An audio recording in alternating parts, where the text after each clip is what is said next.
Welcome to the podcast, everybody. We are here today in our dungeon for D&D. We didn't want to move the cameras. We're filming this week, which is why we're in the dungeon. Also, Dungeon cast. Yes, I don't have a great voice, so I apologize. But let's get right into it.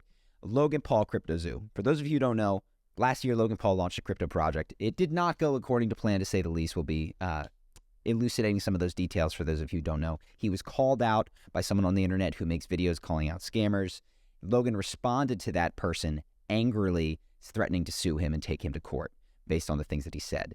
The details are kind of important, but we can get to those. What I think is most fascinating is the psychology behind all of it. And there may be a video here for Charisma on Command, but let me know what you guys think.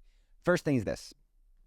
In Logan's defense of this universally agreed to have failed project that cost his most ardent fans money, who believed him, bought in, and did not sell, and they were harmed by that belief, is this asymmetry of what most people want in leadership.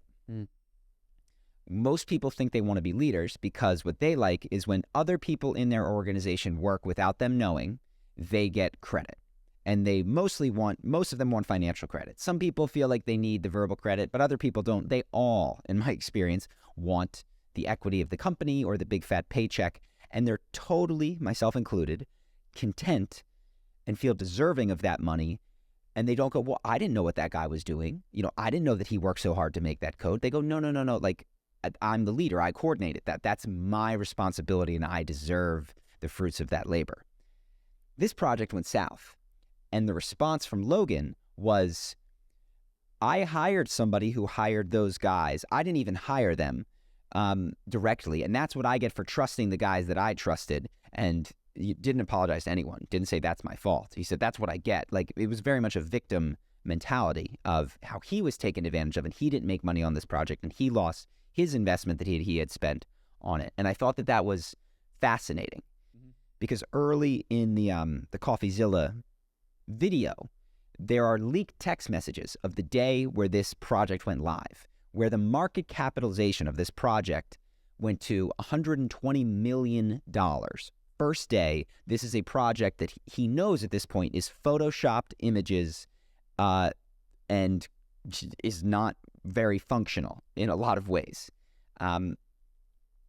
Was when it goes to 120, then down to 40, he is angrily on text message with his team. Something's fucked up. What's going on? Wasn't angry that it hit 120. Wasn't perturbed that it hit 120 million. Wasn't freaked out and said, holy shit, there must be a mistake. Was angry that it didn't stay there. And I think that is indicative of this asymmetry of look, when things are going well, I can close my eyes and take credit for fucking anything. Watch me. I can pretend that I had a lot to do with this $120 million day one venture, or day one of launch venture. But when things go south, not me. Time to point the finger. So that was disappointing. Did you want to comment anything on that? No. I thought the same thing. It was he shed responsibility when it related to him, and it was time for him to be the leader. And you created this company. Where does the buck stop? Does it stop with the guy you hired? He's never heard that saying. It appeared the buck stops here. And I shouldn't pick on Logan because this is more interesting than Logan. But yeah, the buck stops here was it was the opposite of that. It was literally, I am a victim of this whole process. Yes. Was very strong, the energy. Let's talk about the shadow. So the shadow I saw, in my opinion, was very, very present in both the response that Logan made in his longer podcast. And I think the shadow, if you're not familiar, is a psychological concept that is essentially the unconscious mind. The idea behind it is that think of the thoughts in your head. Think of the things that you want. What motivates you? How are you feeling? If you can become aware of it, you are conscious of it. But there's more to you than what you are aware of. There's a part of you that makes your heart beat. There is a part of you that dreams for you, that you're not where did that come from? Where is the place from which thoughts pop into your head? Where do those come from? And there's also tons of motivations of which you are not socially acceptable or even personally acceptable for you to know about yourself, that get relegated to this shadow so that you could still live with them but not be made aware of them.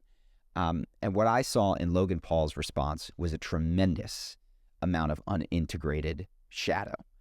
And what I mean by that is that he seemed unwilling to recognize what seems very obvious from afar, is that he is very money motivated, like deeply, deeply money motivated. Move to Puerto Rico to save on taxes, level money motivated.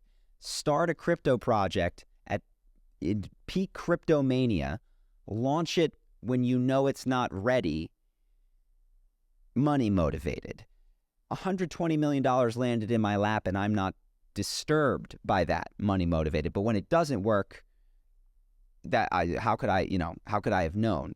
And that level of, I'm not saying that he also wasn't interested in making things, or building things, but like, it seems pretty obvious if you look at how much money he has and the things that he has done, that he is not what you might call like a mission-inspired entrepreneur.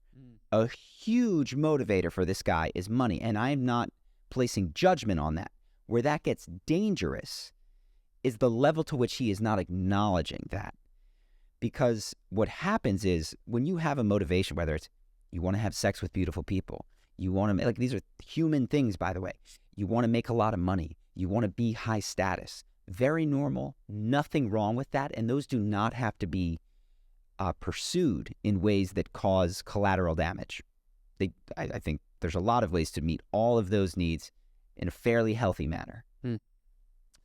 When you don't acknowledge that you have those needs, desires, and wants, and you insist that you are not like that, what often happens is that you will find ways that do damage other people, hide the fact that you're responsible for the damage that you do, so that you can maintain this image of yourself as, in Logan's case, not being deeply money motivated, and also pick projects that you think will make you the most money with the least amount of work, which is, I'm going to cast a judgment, pretty much what a lot of NFTs and crypto space is. Not all, the vast majority. And I think that's being exposed now and becoming higher awareness. Before I go on, is there anything that you want to say to that? What's important to me is to ground this in where we're coming from, which was Logan's response felt reactionary and a lot of shadow, which was, I felt in receiving his message was very like puffed up chest, like moved right past like saying any sorries. What I felt from him was in the moments where he said, this really ruined me for a couple weeks, quickly moved past back to, how dare you? This guy hurt me. I'm back to the victim. If you want to challenge me. You don't even know that this, project is still going. And so that's where I'm trying to ground it, is like you're feeling for me right now, like very, was the right word, esoteric? And I'm just trying to ground it in, we're getting this info from his response video, specifically of like the podcast. No, I appreciate you saying that. So it was there was anger in his thing. He's going to sue this guy. I will see you in court. There is the right word is Vado. Rage. And so there's terms for this that I'm not a clinical anything, but expert reaction feels appropriate. Narcissistic wounding and a narcissistic rage as a result of that.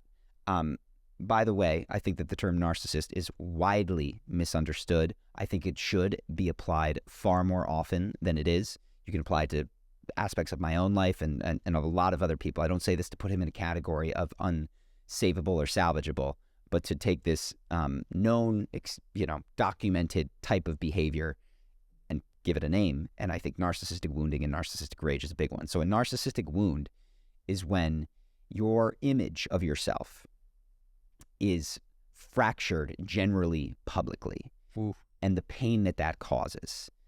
And what typically kicks in to cover that pain is narcissistic rage. I think one of his biggest, there's no room to refute this within his group, within himself, is that he is a creator who cares about his community. Yes. That feels like the number one thing where like no one can question that one. That is number one, I felt, which was like, we're not allowed to touch on that one. Yeah. And I'm glad you brought that up. So what I saw reflected, which I was blown away that he posted the things that he did, his out of touchness with how things would be responded to. And you would assume he took a week or more. Of the people around him, the complicity and the group agreement that he has set up around him seems to be reflective of his internal system of there's not a lot of room for second guessing. There's not a lot of room for, hey man, are you sure you're being a good person?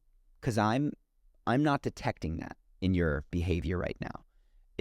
He's got one friend, George, that God bless him on the podcast, played that role in a very loving way.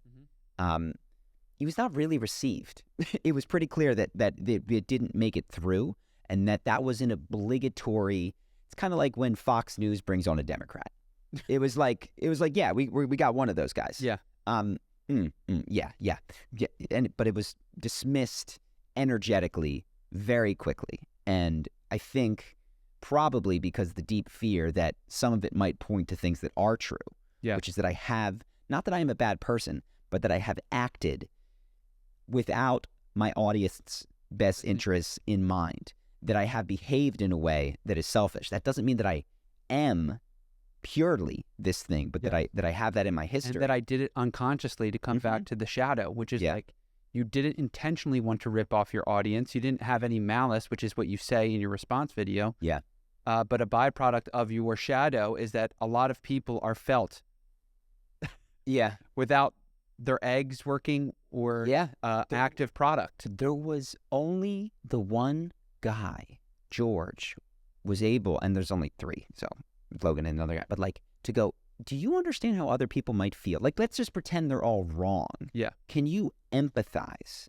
And I didn't see a lot of space for that. One, in the fact that he landed where he landed with his response showed very little, if any, empathy. And then the 20, 30-minute conversation they had about it on the podcast, I didn't see any empathy. It was... I have no doubt in my mind he does not like himself right now, though. Yes. And so this is weird. Go ahead. So this is the thing with narcissists, and that I think that is misunderstood. And narcissistic behavior spectrum on which we all lie. It's not just a simple category of person. The more deep you get into these moments of your life where you are narcissistic, it's not that you don't care about other people. It's that empathizing with them creates so much pain that it is no longer an option. That you have behaved in a way, or for some other reason, that feeling somebody else's experience would be so painful to you that you just can't do it anymore. And that's where I see him. Yeah. Is like, bro, if I were to sit and think and give credence to the people that say I have hurt them, and really allow that to become felt and true for me, that would be too heartbreaking for me to stomach. And so it's not that people can go their whole lives without developing that empathetic capacity. It's not that it's not there, I don't think. I think that it's a very heavy lift at this point for him, especially, with all this stuff going around. So that's my thing. We mentioned narcissistic wounding. I'll come back to this. So when people are in these narcissistic rages, there's a couple of things that can happen. The first is in this straw manning and mishearing of criticisms. Fucking crazy. It was, bro, it's the reality distortion. Wild. I mean, so CoffeeZilla makes this particular claim that there's multiple blockchains, or I'm not even familiar with the tech, but I watched the video, or watched this part of this video again, and he says that on the Ethereum blockchain, hatching wasn't working. And then Logan takes his argument and says, CoffeeZilla said that hatching wasn't working. Wrong. 1 second of research would have showed. And then he showed a clip. Some other guy found this on the internet, of a guy doing the hatching, while on that guy's screen it says that Ethereum hatching is down at the time. No way. Bro. No way. Yes. Go watch it. Go tell me I'm crazy. Go tell me I'm crazy, dude. It's just like, he's fighting windmills, man.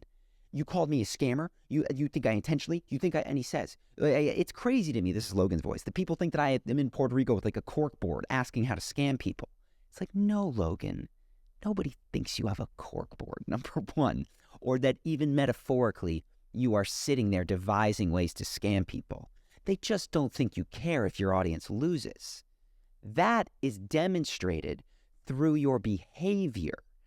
Nobody thinks that this is the point of what you're doing. Nobody thinks you're an evil person whose purpose is to hurt others. They think you don't mind. They think it's not a primary thing. And like that, fundamentally, the mishearing of criticism, morphing it to something that can be combated. Classic. And moving the goalpost where he's safe. Where he is safe to setting up a straw man to which he can sustain himself against. His other straw man, just to pick on him a little bit. I mean, we're picking on him a lot. Let's just say it like... But it's reflective of our own lives, which is like when I have examples, I've done this in my life where I will change the rules of argument so that they benefit me in a quick eight-word throwaway. But for him specifically was, he said, and the artwork wasn't that bad. If you asked somebody walking down the street and you showed them on a napkin or a picture of just two animals slammed together versus what we made, they'd probably say mine is like really well done. And it's like, how did we move so far from NFT, beautiful artwork, handmade, into I have to find someone on the street who thinks your artwork is better than crap? Which is like, we've now pinned down to crap. Yeah, mine is better than garbage when not sold. Versus this is going to be a revolutionary, amazingly fun game with incredible art. It's like nobody said that it's not better than some random thing. It's just not that much better. So key in to these moments where people have moved goalposts so far away from the original argument, which is, did you hurt your audience? Did you deliver on the product you sold people? And it might show you a little bit of yourself when you do this.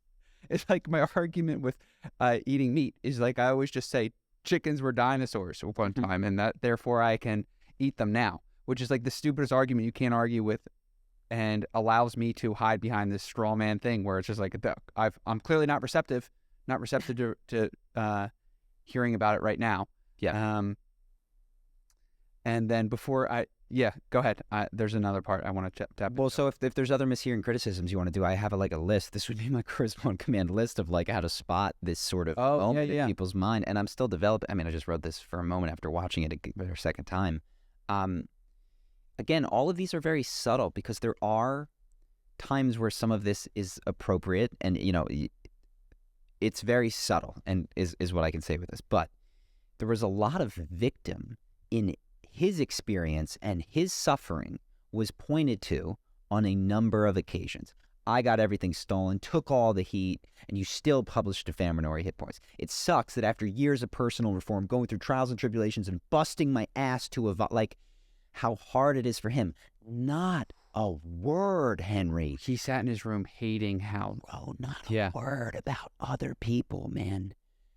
And I think that is reflective of how much it would hurt to him tap into the pain Discord group of the way that he set up his community to hurt out of unconscious greed.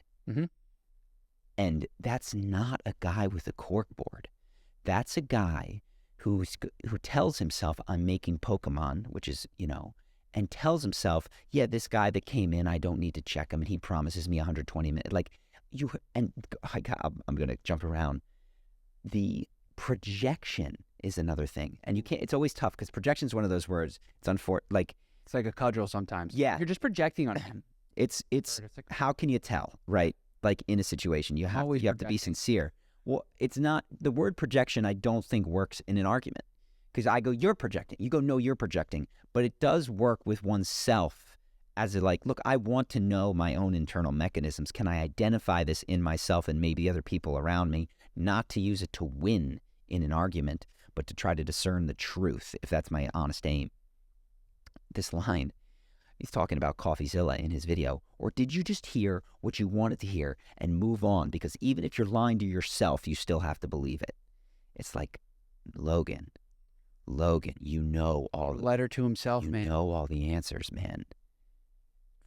the work is looking him in the eye. There's a book, The Work by Byron Katie, which is you take the things that you're saying about other people, and even when it doesn't make sense, you turn it around on yourself. Ooh, that mirror is not a fun place. Not a fun place. And there's times where it's not as on the nose as this, but you can still get, you know what, like that person abandoned me. Like literally, like they walked out on you. And you're like, I abandoned that person. It's like, you know what, in my heart, I have stopped loving them. I've walked away from the love of the innocence of their heart because I was hurt. You know what I mean? And so you're able to find like a metaphorical truth to it. Yeah, yeah. This is way, way more direct Yes. than that. And it's there for him if he wants to take a look at it. And I think that there's growth and evolution in front of him if he wants to do this stuff. So that was another thing I mentioned. Yeah, man, not speaking about the people who lost money at his recommendation based on his say-so, based on his hyping this up. No airtime. Getting the other narcissistic rage, the aggressive posturing about all of it.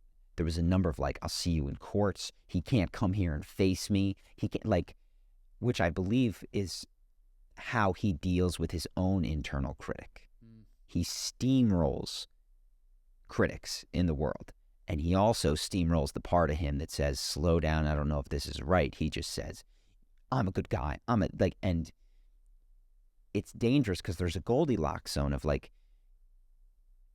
I think there is, I take that back. There's not a Goldilocks zone. I think what one wants in life is not merely a belief that one is good or bad, but an actual felt experience of the core of your own being.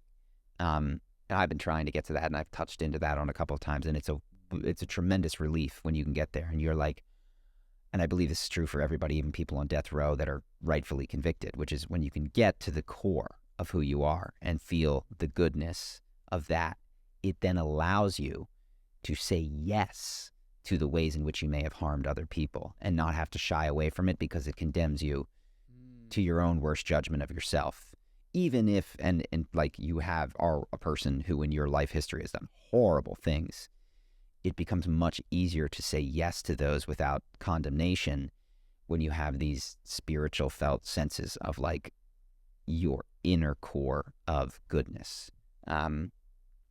But if you don't have that, which I don't think he does, what you have is a shell, a very tough shell of, I'm certain I'm good. And you want to get that? You're going to say that to me? Because I worked damn hard on this. I've done, and all of it, it's like, yo, that ain't it, man. That is someone who is deeply afraid of the truth of what is being leveled against them. Yeah. And it's okay to be afraid of the truth. And there are times in your life where people are going to gaslight you. You don't want to shy away from, if there's uncertainty in you, lying about it ain't going to help in the long term. Yeah. Like, own that you're not certain. Own that you're not certain. Invite that out in people that you love and trust. Now, this is, again, a hard, like, how do you know who to trust? Because if you're surrounded by people that aren't good for you, they'll just gaslight you in order to protect themselves and tell you that you're bad in the ways that they want you to think that you're bad so that you'll do more for them. Oof. This shit is all very, very difficult. And there's not a 5-step thing I could tell you to figure out if you're in a safe relationship where you can open up and do all of these things. Well, this is hard-won wisdom. To speak to your point you just made and show that there's actually a reflection occurring within him. He tells the story of the airplane or the letter. Yeah. Which is a reflection that he is dealing with some struggles that you just mentioned of not believing. Do you want to tell the story? Good guy. I don't know it exactly, I'll tell the story for context. So he says that during this, there's a multi-part release of this. He was on an airplane and a kid gave him a note and he read the note and it said, Logan, I want you to know that at a difficult time in my life, your videos made me laugh and got me through it. I think you've got a really good heart and I hope I see that shining through. Like, I love you, And he teared up and he cried and it meant a lot to him, and the beauty of him being able to be there for that kid without really realizing it. And then also that kid giving him that note without really realizing what it meant to him. The beautiful reciprocity of that circle touched him. And that's beautiful. And the fact that it was so needed at that time is worth exploration beyond the internet got it wrong. Man, I've been maligned. it was hurtful to hear because I can tell how much pain he's in. Yeah. And all they got in that podcast for an hour and a half was bravado. And it's like, that was it, man. You're unsure if you're a bad guy. Yeah. And a stranger moved you to tears with 6 words because he spoke to it and said, you might not be a bad guy. You helped me. And he went, I'm not. I'm for a second. Yeah. He believed he wasn't. And you know what's so fucking hard, man? With, again, narcissistic spectrum, of which we find ourselves at various times deeper into the narcissistic end. How do you get out of that?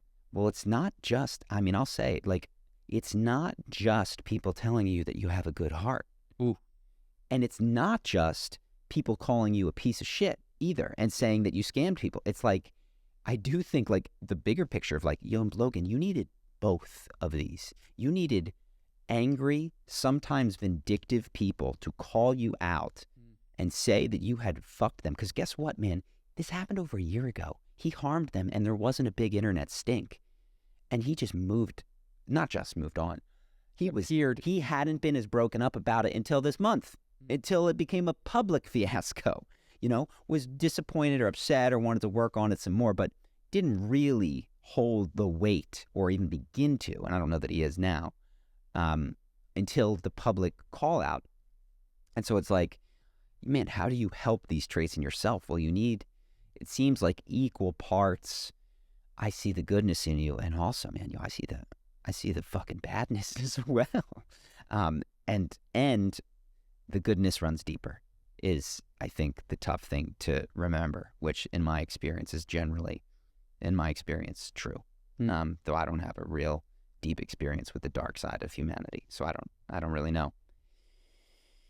So the other thing, the absolute lack of, and the near or total, I don't know if there was a tiny bit of internal reflection, even hey guys, I should have been more communicative about this whole thing in the last year. Like, even just taking a willingness externally to recognize. We don't know what was going on internally, but his representation of himself externally in this podcast, and I just want to draw that. He knew he was making his first 2 public statements since this video. And the lack of strategic planning is mind-numbing and is indicative, again, not of a psychopath who is operating from cold, hard logic to manipulate people, but of a wounded, emotional, narcissistic rage, which is devoid of any sort of adult strategy. That is just forceful, reactionary rage, which can work in certain environments. And I believe this is what's a shame. He has built a circle around him of people that adapt to his narcissistic rage most of the time. Or they don't last. Or they don't last. Or they get out. Or they have a falling out for a period of time, or that, you know what I mean? Like, because if it was a psychopathic thought, a psychopath would have come to, I've got to take some responsibility or people aren't going to accept this apology. Even if they didn't feel it in their heart, they would have known that this is not the route to go, that these are such flimsy defenses and accusations about the guy who said something about you that you have not addressed the core, like, the complete lack of strategy from him and his team does show me that there is something going on there in terms of emotional reactivity that is, it'll be good. It'll hopefully cause some growth. But yes, we got shadow, we got narcissistic wounding. What else do we want to talk? There was so much in that. There's one that I just read go about. ahead. So, I think this is for you out there, dear viewer. The words "that wasn't my intent" are incredibly complicated because I see broadly people use these incorrectly in 2 different ways. The first way that they use it incorrectly is the way that I saw Logan use it, which was like, it wasn't my intent, therefore I don't have responsibility to this, and because I wasn't conscious of this motivation, I can disown my own shadow. Which is to say, what I believe happened, if I was to draw a diagram, is that in Logan's shadow is a number of things in his unconscious. I want a lot of money. I want it quickly. I want to think of myself in a positive light. But he hides that, I really want a lot of money and I don't really care who it hurts if I need to get it. Or it's just, that's not even a thought. It just isn't present. It's just not a top concern. It's not I don't care. It's just an absence of that. That exists in his shadow, and he's not aware of that being an intent that he had to hurt other people. So therefore, if people got hurt through him meeting his needs, well, that wasn't my intent. And your criticism presumes that I must have intended to, and so you can't criticize that, nor should I be held responsible. And I think that's the first way, which is like, there are times in your life where it is not your intent, but you cause collateral damage through your own selfish blinders, where it is 100% your responsibility to own it. Or maybe it's 80% and it's 20, but you've got to take responsibility, step up and own it. That's the first way. The other way is that people will never give themselves the credit of that wasn't my intent, which is when they win. I mean, when they have harmed someone, they go, fuck, I must be a piece of shit. I must be, there is evil in me. Like, I see this tendency in myself, quite honestly. Okay. Like, a lot of people have told me at various points of my life, like, dude, you didn't mean to do that. I was like, it doesn't matter that I didn't fucking mean to. We've talked about our history of, like, shit that I did or didn't do when I was a young guy, a kid with you. Yeah. And you're like, dude, you weren't old enough. You didn't know. Like, it didn't matter. That's my responsibility. I can't. And I think you can also carry too much responsibility for things, and me not exploring what was my intent in those earlier times of my life. To not even explore the intent. Yes. As a to go, it doesn't so for me mechanism working in the opposite direction. Exactly. To not explore intent, even though you are beating yourself up and taking more responsibility than you should. It's actually Yes, I think what I have done broadly is I've been harmed in my life by the not my intent types. And so in an attempt to not be like them, I'm like, well, it doesn't matter what intent is. If it's caused by me, it's owned by me. Yeah. And if I was there, it's mine. And I got to fucking take care of that so as not to be like that. And I do think that I need to, and have not totally gotten there, extend more like intent does matter. It really does matter. Just because people have used this phrase to escape from responsibility doesn't mean that you should stop exploring what your intent was, conscious and otherwise. Yeah. And I've had the mistaken belief for a period in my life, a long period, which is, I don't care what your intent was. What was the outcome? Somebody get hurt? Yeah. Somebody get hurt? Well, then you fucking did that. Yeah. You know what I mean? So yeah, those are broadly the two ways. Is there something else that we wanted to touch on? This guy on the basketball court called me dishonorable. Did he really? Really fucked with me. Am I dishonorable, sir? He apologized after the game. Wait, sincerely? Sincerely. He used So let me the insult dishonorable. Dishonorable, yeah. And then another guy said, "Wow, dude, big word." But I think this actually has some nuances into the Logan Paul reaction and response, because I then argued with him in my head driving home, which was like, felt like a little bit like Logan Paul arguing to the fan base about how he's not a scammer. So anyways, ball went out of bounds and he said it was out on me. I said it was out on him. He said, it's not out on me. I said, I saw it go out on you. He's like, dude, you know that did go out on you. And I was like, I think it did. And he's like, that's even dishonorable that you would say that, which is a stupid argument because I could say the same about him, about the dishonor, and it caused some that's all. That's as long as it. Did you see it go out on him? I mean, a 20% chance it went out on him, and 80% chance it went on me. But I've just every time the ball goes out, he stopped the ball. He reached for it. I thought he might have touched it. Yeah. And he said, no, it did go out on me. I said, that's long. That's as yeah. So you didn't put it on him. I understand. That's as much as I argued. But then he said dishonorable, and then of course other kids always are talking into the game, and they got in a fight about it. And then he apologized after the game. But I was like mulling it over my head. This like, why does this one affect me? Well, I mean, I can tell. I don't know. I know why it affects me. Why does dishonorable mean more than you're a hack or you're a foul or you don't shoot well? And it's because I do pride myself on not calling fouls if so, as being like a friendly guy on the court, blah blah blah. And so that actually hit on that like intention I have of being I don't call it honorable player, but being,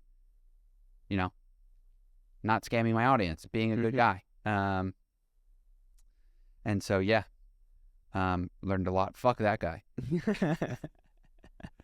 Well, I think and this is what's tough, is that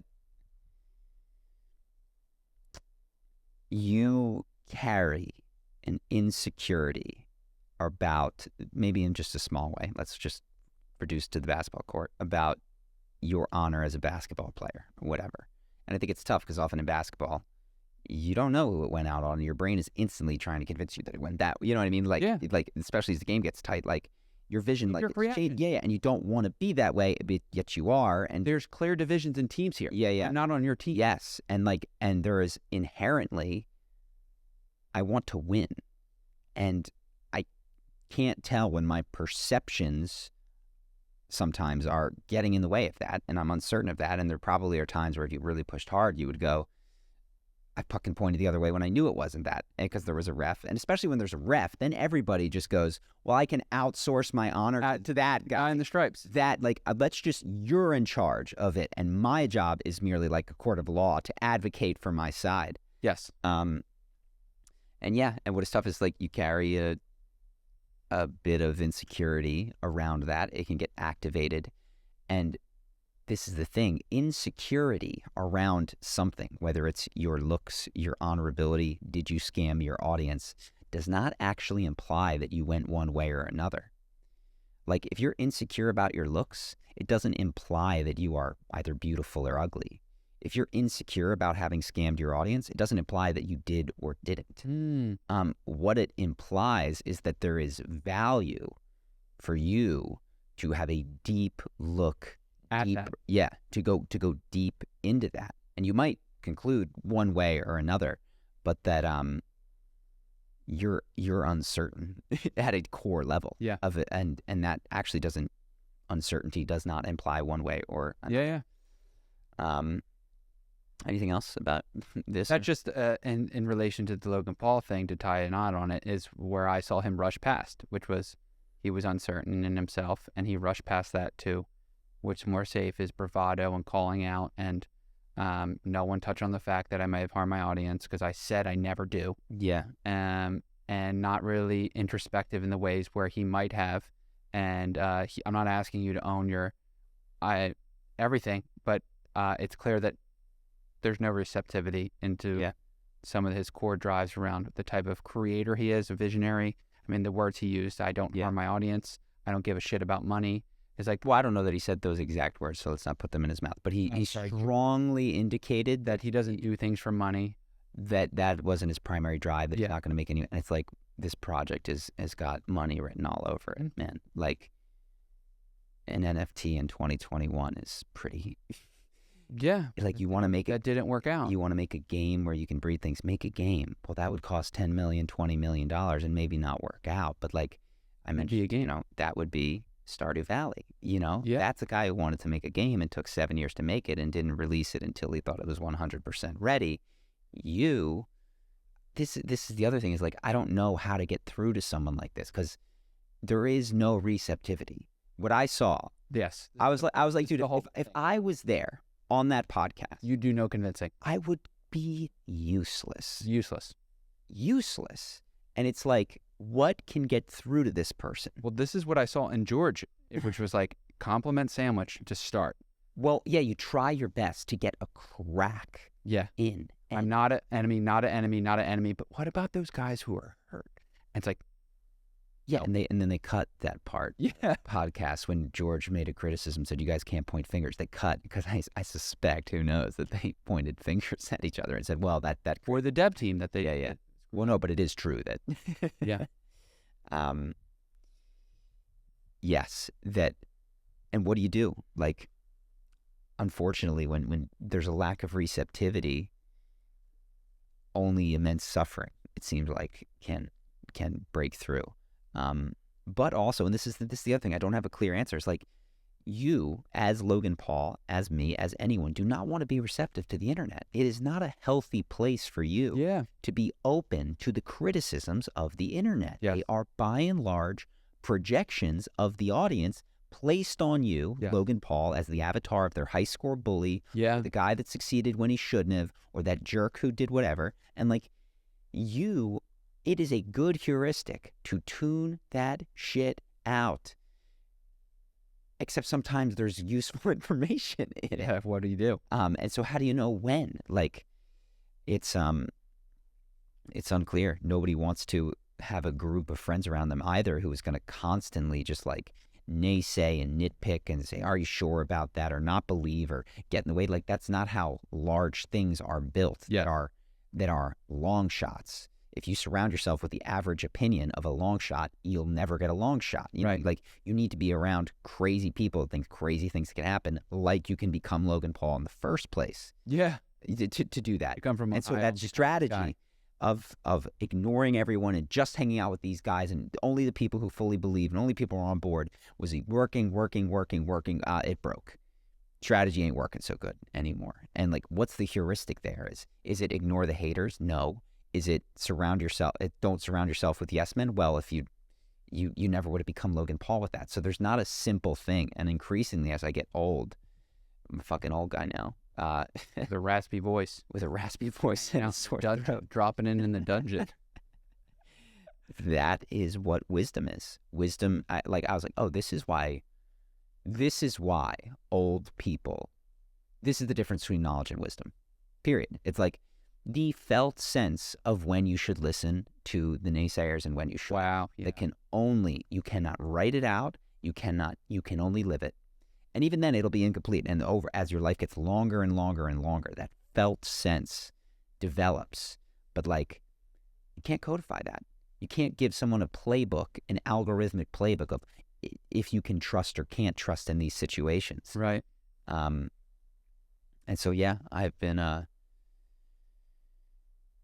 seeing these younger generations come up and try to, just like I did in my 20s, tear down everything that came before them and get so much of it wrong and fall on their faces so many times, and whether they want to tear down the political system or that.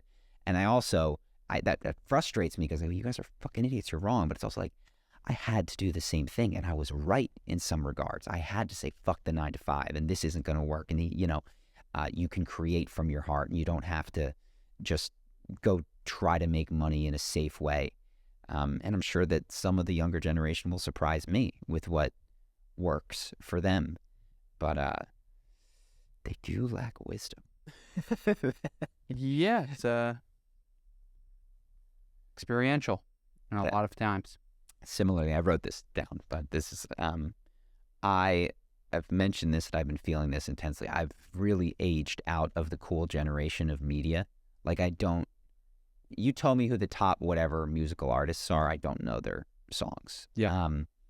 I noticed what I was watching on YouTube or whatever, and I saw like Russell Brand was talking to Andy Dufresne from Shawshank Redemption. I think his name is like Tim Robbins or something like that. Okay.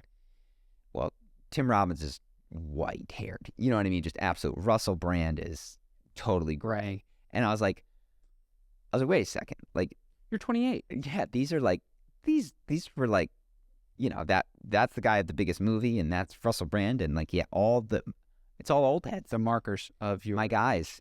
And I think of those, of Dad, like going to these concerts for bands that we never heard of. Like the Allman Brothers are back on tour. I was like, what is wrong with that guy? The Allman Brothers, the Doobie Brothers came back to town. You see this shit.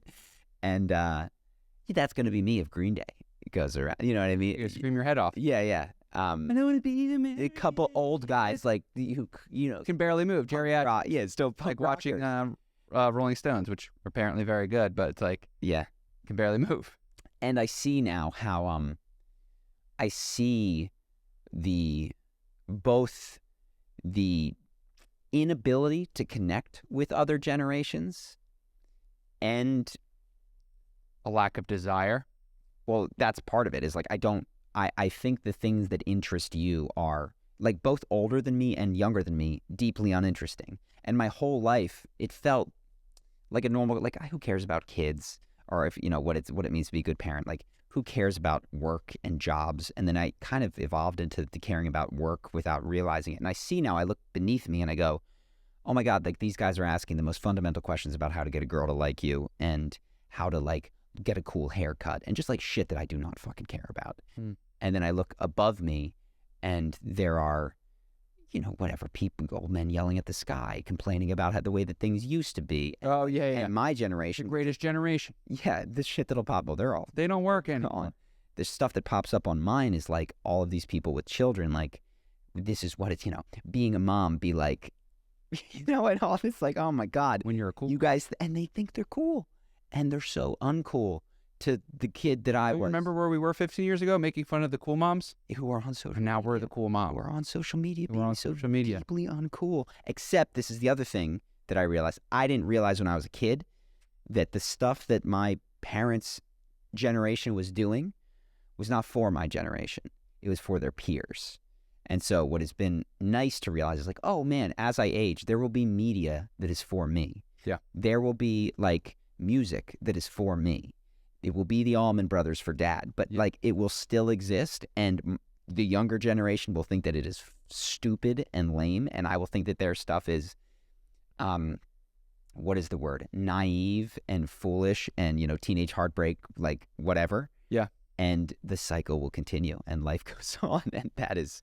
Reminds me of the talk we had about Dwayne Johnson aging up with your audience and how like this nostalgia you just can't beat. You can't beat nostalgia and things that came into your brain from 6 to 8 as like immovable objects of the greatest things that have ever occurred.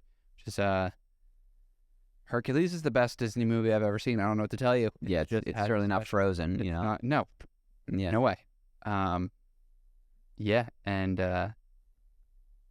it'll be interesting to see because we're creating something that hopefully ages up with the audience in a. What do you mean we're creating something with D&D? D&D. Well, like Disney's amazing. Something we experienced as kids that we wanted to do, and Disney is special in that way. I think in that you could. It's not perfect, but like you could maybe turn Robin Hood on for some kids. You could turn on Hercules, like Robin Hood, Little John. No, Robin Hood, like the Fox Robin Hood, the animated Robin Hood. Oh, from like prior to my generation. Oh yeah, and it still stands. And it holds up. Hits. Yeah, that holds up for parents and kids, and then their kids later, and then like, that's why they're jumping into the 3D. Is like this is going to age so quickly versus like your 2D stuff actually has some staying power. Yeah. I want to make a cartoon. So let's hop over to other stuff. Speaking of projection. Oh no. We watched This Place Rules. Oh yeah. Yeah. And I should say it, one thing that I didn't do, which maybe we'll do another time, is I sort of talked a lot about Logan, and I always try to pin it back to the audience what you can do. Turn it back to myself, actually, and be like, look, I'll take a dose of my own medicine. I didn't have a chance to do like breath work. This came out very recently. I haven't been well. We've been working a lot on D&D, but if I do a breath work and I get my own shadow, I'll let you guys know what came up. So don't think I've just let myself process in your life. But anyway, This Place Rules. It's Andrew Callaghan. He does these interviews. He gets out of people's way when he goes to these events and just lets them kind of expose themselves. He did several protests and marches leading up to the January 6th riots and sort of chronicles that and the fomenting frustration. But I actually thought, I don't know, it didn't captivate me as much as there was like two pieces of it. The one was he spoke to a guy early on in the documentary that was a sort of a QAnoner, Democrats or pedophiles that are having secret pedophile parties to do all this kind of stuff. He's got some amount of clout in that. Angry though. And he's angry. And he's not going to let that shit happen. And if you think he's not going to fight back, he's going to kill you with his gun. You think there's not going to be like revolution. Yeah.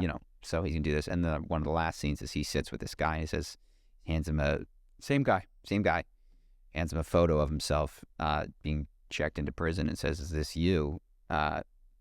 Indicted and arrested and put into jail for many years for assaulting children. And he makes, yeah, that's me, but, doesn't count. And you go, oh my God, like stated well by the guy. I think what happened is that this guy is trying to make sense of out of his destroyed and ruined life, experiences the world, his subjective world, as having pedophiles in it. Can't find the pedophile. Can't find him. Where is he? I smell something. And found him. And but it's not him, not the guy who went to jail for it. And that was just like, man, this is projection.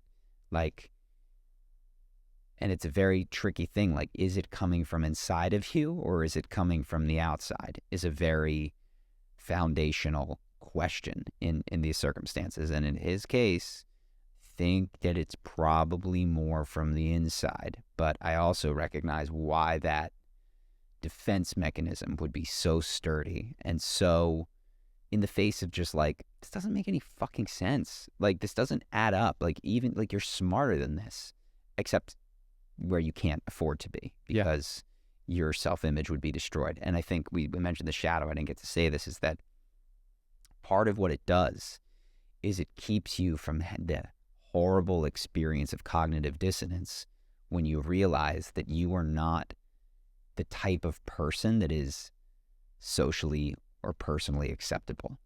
Because let's say, for instance, that you are, I don't know, just take an example, like you're a Republican and you're this, you grew up in a Christian town and you're gay. Like, if you got to put your own desires into your unconscious without realizing it. But then you're kind of obsessed with fucking dudes. It's kind of like an obsession that you have.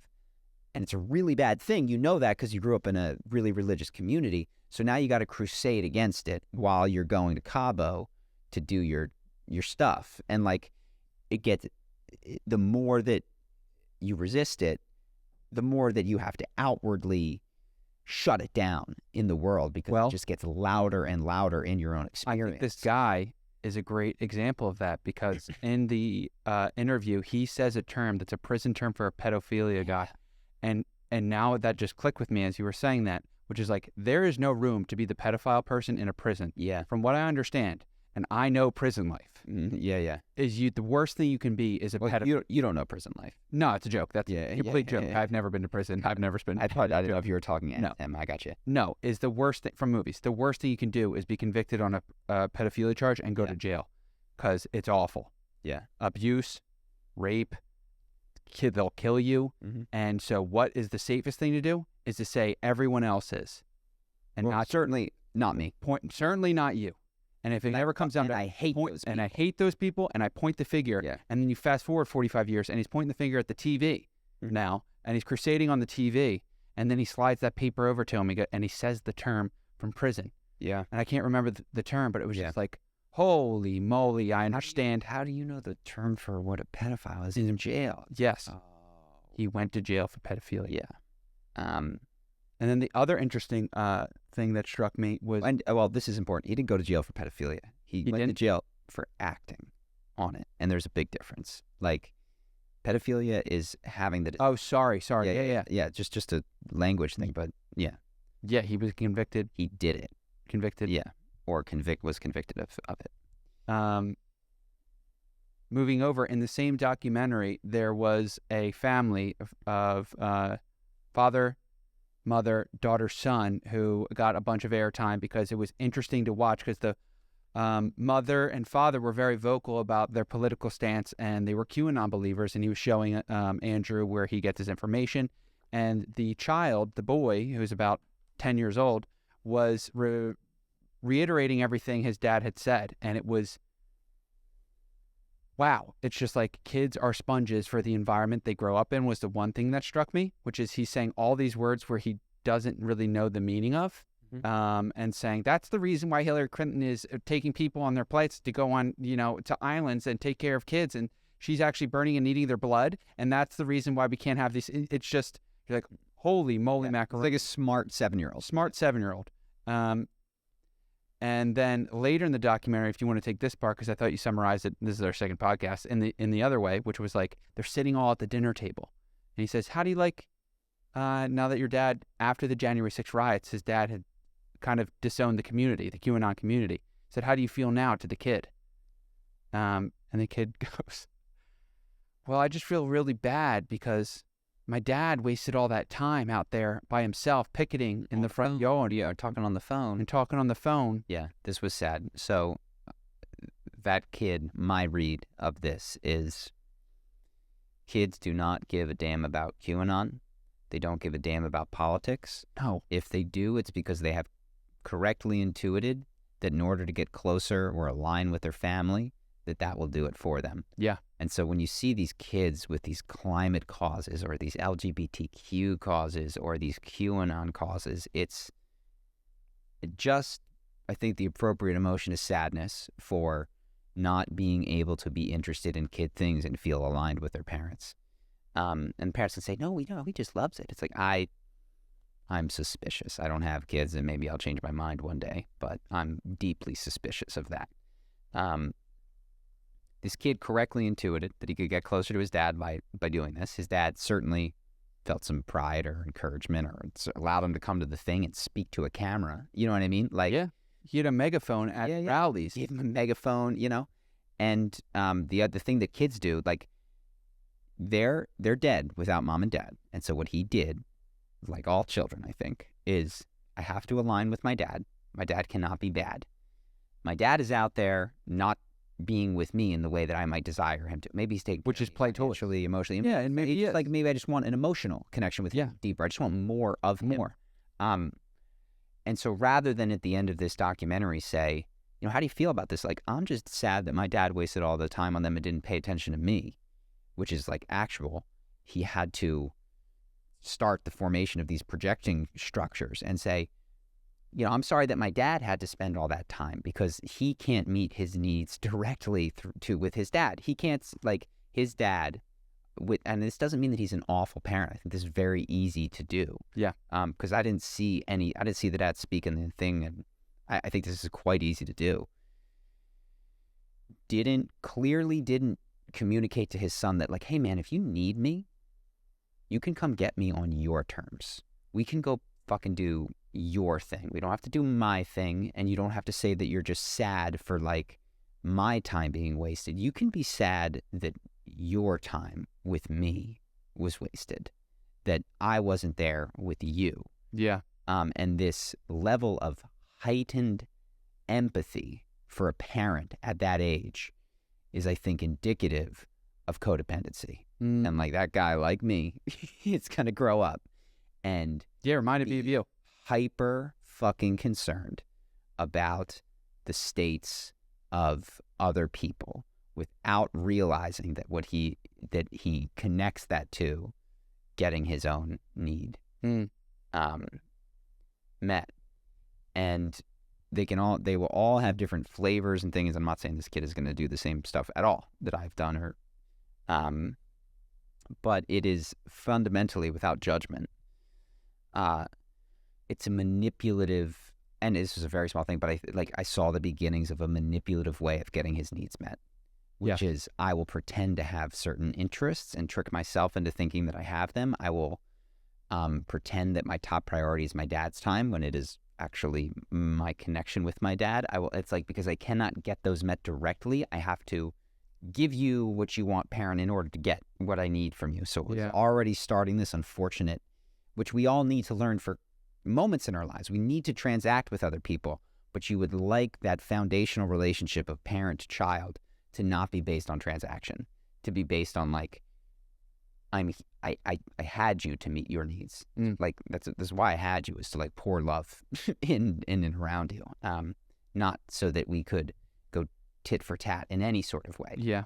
And again, I don't know that I'm not saying that that's what his dad is doing, but I think that kid has gotten that message. Yes. Justin wants to play League of Legends. Oh, we got to go, guys. Sorry, guys. We got to go. I'll tell him. It's okay, dude. You can continue the podcast. We'll be on later.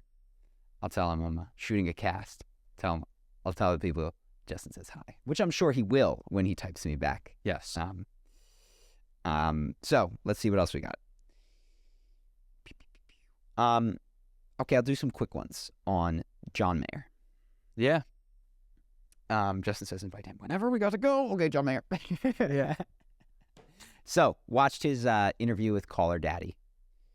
First off, fascinating. The story as they tell it in the podcast is that the Caller Daddy girl, Alex Cooper, was taken out to a mutual friend's dinner the night before and pitched John so effectively that he agreed to do this interview on a show which he knew would be about his dating life. And I would love to do a charisma breakdown of that dinner. Yeah. Like, or to speak to her, she clearly has something special. Because also said in that interview, she was like, we're like friends now. And like, yeah, we're following each other on iPhone. And it didn't seem like a lie. It seemed like a literal, she's following his location, which I was like, if he did that, that's one crazy. I hate when people have my location. Maybe it was a piece of sarcasm I didn't get, but that she had him there and she seemed to have made a connection with him was quite impressive quite quickly. Well, just an interesting nuance point before you go. John is notoriously doesn't want to talk about his dating life and went on a podcast about his dating life, and which all would be revealed. It's like going on Oprah. And it wasn't all would be revealed, but he did speak more about like a couple of things. One, he said that there's the image of him many years ago as being this playboy. He says that his aim was always in a relationship was to have it go the distance. I thought that was a clever use of words. Yeah. Which is like relationship distance.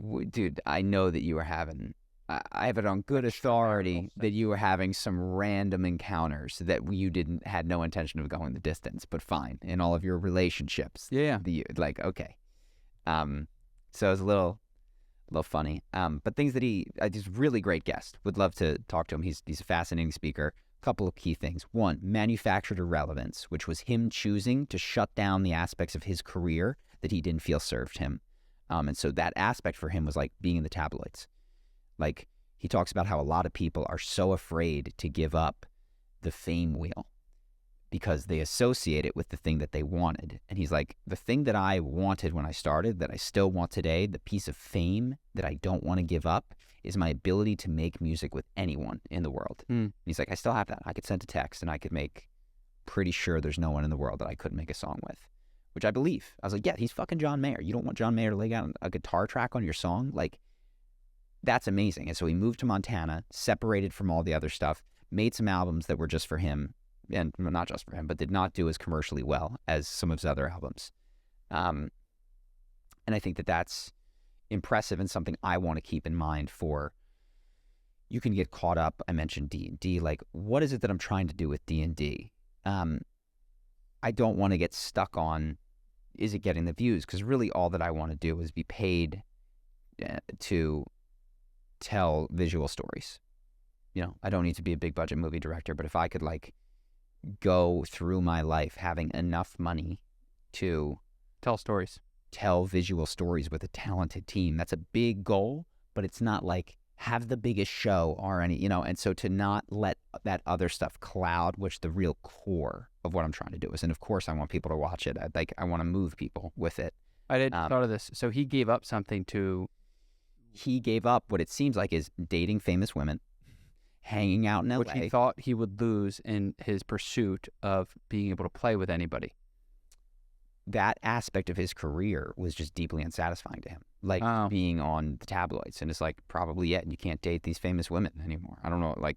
Or run in those circles. Or run in those circles, or go to that party, or do that thing. It's just like, dude, you got to go to Montana. You got to move to Montana. There's no parties there. There's no pops, no paparazzis with him. And I was just thinking, Meghan Markle, if she's sincere in like not liking the sort of things said about her, should do that. You could shut down this part of your career and you could move away, which she did, to America, and you could actually manufacture irrelevance. But she won't allow that to happen. She keeps putting herself out there in that way instead of like, do another thing, start a new business, drop an album, like, you know what I mean? Create, get on another television show as an actress, not as Meghan Markle. But she seems unwilling, despite her protestations, to let this royal saga go. Yes. And the other thing that I thought was interesting, he talks about retreating and recommends that, he says, I'm glad that I retreated at a point in my life. I was getting slammed by the press and all this stuff, and I retreated. And I think that's this like stay and fight and do whatever it takes to, till you die is just silly. Like Elon Musk's should retreat, according to him. And it's like there's, like Elon, I don't know, is this where free speech lives or dies? Is this your fight? Is this your highest thing? Or did you like maybe bite off more than you want to just go, like leave it? And I don't know, Elon would have to ask himself that question, but I think a lot of successful people, like, especially when it's a public facing thing, do not want to back down. Like, well, they have the wrong impression of me, or this will make them think that I'm weak, or this. It's like, yeah, but You could just go live in Montana, be John Mayer, and live a better life. And guess what? In 10 years, nobody's going to give a fuck anyway. These people don't actually care about John Mayer now. They don't actually care about what you do or if they won the fight. There is no fight if you stop doing it. Let them win and go take back your life. Yeah. And I thought that was really interesting. And I know that there's elements of my life where if I'm not careful, I can get caught in that. Like, I feel it. Like, I do want D&D to work for very pure reasons. But, like, we had these hiccups, which I'll talk about in Patreon if you guys want to see us at length. All the stuff that we learned this week from it. We talk about very specific business learnings every single week on Patreon, and people have really enjoyed that, so you can check it out. But not that we're at that point yet.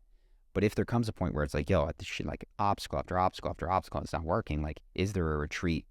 I think it's important that I check myself and be like, why are you doing this? Are you doing this because you're afraid to retreat? Or are you doing this because you're like, I still have like creative belief in this? And I think that that's an important question for me to ask. Yeah. It's an interesting word he used too, retreat. Yeah. Fall back on. Yeah, it's just an interesting word. Well, it has negative connotation. Yeah. And he kind of reclaimed it for himself. He's like, fuck it. I'll take retreat, you know?